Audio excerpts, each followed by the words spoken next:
South Africa is sending a team of special envoys throughout the continent to deliver a message of solidarity to the African heads of state following attacks on foreign nationals in the past few weeks. The team, comprising of former Minister Jeff Radebe, Dr. Khulu Mbatha and Ambassador Kingsley Mamabolo, will be going to countries like Nigeria, Senegal, the DRC and Zambia, amongst others. President Cyril Ramaphosa says the team will reassure African countries that South Africa is committed to the ideals of Pan-African unity. He says the attacks have dented the country's image abroad. Well, the question of migration has always taken place in history. People have always moved from one place to another, one country to another. So we should never think that this is new. It's happened in our country. People have moved to our country, and they move for a whole range of reasons. Some are economic, some are political, some move because they are being persecuted, and some move because they want a bright new world in other countries. And I think it's important that we should recognize that we, connected to the whole globe, to other countries, have a responsibility which is recognized by the United Nations, by the migration protocols that we have, that when people are moving to our country, we've got to treat them as human beings, just as we want to be treated as human beings. Clearly, obviously, we want people who come here to obey the laws of our country. They must act in the way that we also act. And it does not mean that they must be subjected to torture. It does not mean that they must be killed. It does not mean that their businesses must be ravaged and burned. And we would not want to see that happening to our own nationals, South Africans who are in other countries around the world, because we also move. South Africans have also spread themselves around the world. So we should treat them like we want to be treated when we move to other countries. We do insist that those who are here should live in terms of our laws. There's rule of law in our country. That's what we would want. We don't want to have them engaging in criminality, like we would not want South Africans to engage in criminality in other countries. So we do need to treat other people just as we want to be treated. This thing started in 2008, Mr. President, but it seems, people are saying, it seems government is getting around issues. The real issue here is socio-economic challenges that people are faced with on the ground, but nothing has happened. Are you sure? Can you guarantee us that this will never happen again? Well, the socio-economic challenges are prevalent all over the continent, even here. And as government, we're doing everything we can to address the socio-economic challenges. We're in the process of doing everything we can to create jobs. We're in the process of addressing the needs of our people. And of course, we must also say that the needs of our people are prominent in our minds. In everything that we do, we want to secure the best life for South Africans first and foremost.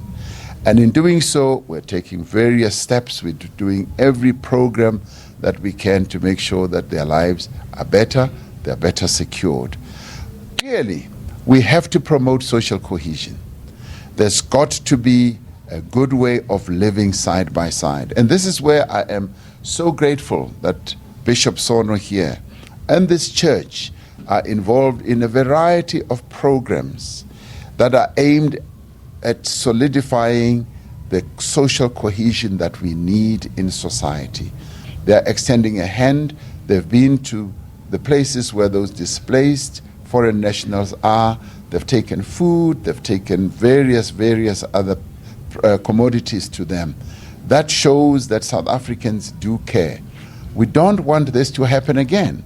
And we now need to draw a line and say, we don't want this type of attacks against other people to happen again. Because in the course of doing so, it also happens to our own South Africans. President, we also understand that this has definitely dented the country's image.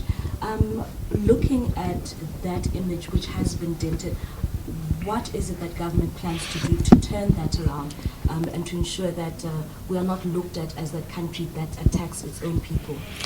Well, indeed, our image, our standing has been dented, in a way damaged as well.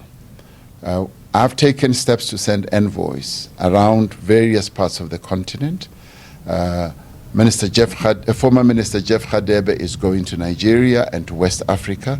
I've sent him as an envoy, and I'm sending other envoys to other parts of the continent, to the AU, to various countries, to go and explain to them what has happened, and also to offer our apologies, and for those who have been killed, our condolences, and those who have been injured as well.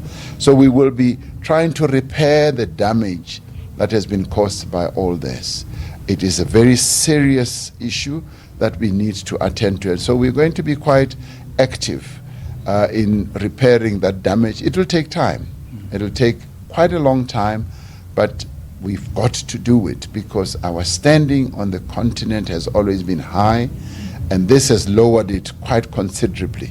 So we will take every step we can, and that is why we say every South African must join in this, so that we extend a hand visibly and actively to other foreign nationals. That's why Bishop Sono and this church has been really good, because in his congregation are people from other nations, and he's given them the assurance that they are welcome. We see them as being part of us. And lastly, for me, Mr. President, you've called for an urgent sitting of both houses in Parliament. Do you view gender-based violence in a serious light? Well, it's a national crisis.